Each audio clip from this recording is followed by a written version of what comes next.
The automated extractor spins the frames at high speed, using centrifugal force to pull the pure honey away from the beeswax.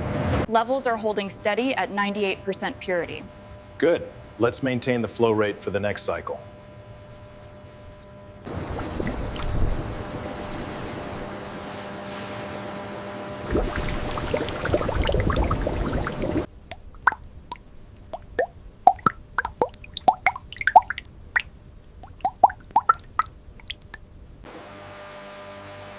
Each batch is carefully purified while maintaining natural quality.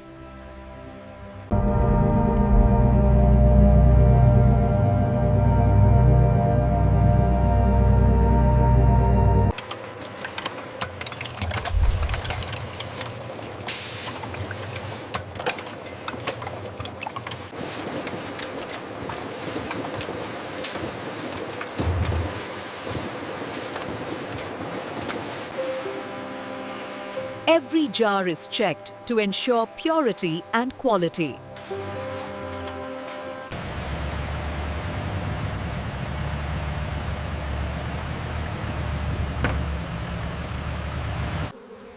And that's how honey is made, from hive to jar.